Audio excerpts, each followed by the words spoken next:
سلام دوستان عزیز، به یک از ویدیوهای دیگری ما از چنل نورکا با من علی همتا خوش آمده.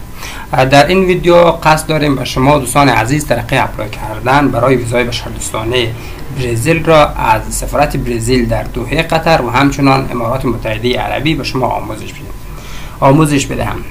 برای اپلای کردن یک شرایطی که دارند مثل ایران و پاکستان نیست. برای اپلای کردنش شما اول باید فرم را خانه پوری میکنین. فرم را بعد شما میتونین ایمیل بزنین و نوبت اپاینتمنت اونجا بوک کنین بگیرین. بعد از چون در دوحه قطر و امارات متحده عربی زیاد شلوغ نیست، بعد از مدت 1 الی 2 هفته حتما برای شما جواب میدن که در شما در فلانی روز و فلانی ساعت به سفارت برای مصاحبه تشریف بیارین. شرایطش هم که برای شما گفتم، فرم را خانه پوری میکنین با کپی پاسپورت خود و همچنان ویزایی که دارین و یک کمی توضیحات هم میدن که ما از افغانستان چه شد. برای این کار دوستان عزیز شما میرین در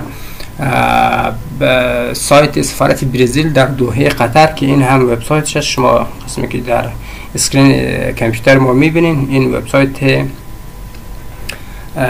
سفارت برزیل در دوحه قطر است که این لینک را ما همچنان در دیسکریپشن در اختیار شما دوستان عزیز قرار خواهیم داد.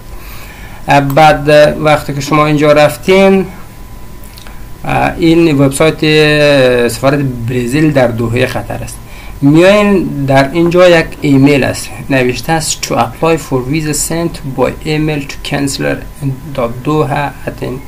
با این ایمیل آدرس شما اپلای میکنین. ایرا از اینجا ما کپی میگیریم، میاین ایمیل میکنین روی کمپوز در قسمت 2 اینجا مثل ایران و پاکستان نوشته میکنین appointment 2 نقطه اسم اینجا اسم خودم نوشته میکنین. بعد اپاینتمنت اسم خودم مینویسین.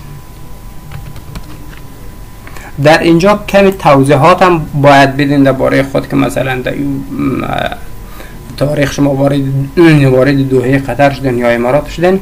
بعد از اینجا امو فرم را باید شما چیز کنین که اومدین اینجا میان فرم را که قبلا شما خانه پوری کردین چیز میکنین، اینجا آپلود میکنین. آپلود کردین بعد اینجا میزنین سند، فرستاده میشه.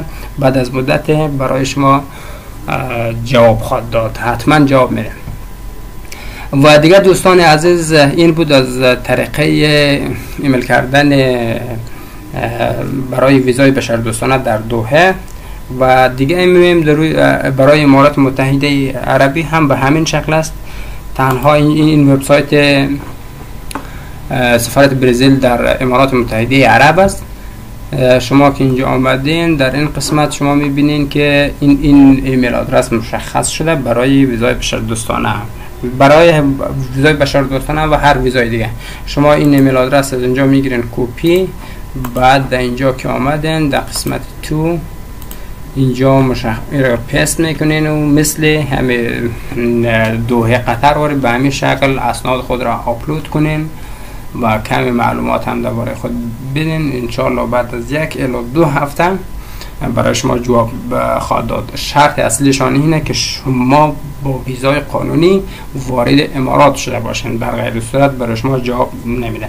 بعد از 1 الی 2 هفته برای شما جواب میدن که شما در سفارت تشریف بیارین. دوستان عزیز تشکر و سپاس از توجه شما. دوستانی که تا هنوز چینل ما را لایک و سابسکرایب نکردن لطفاً لایک و سابسکرایب کنید و زنگوله را فشار بدین تا از ویدیوهایی که جدیداً میگذاریم شما با خبر بشوین.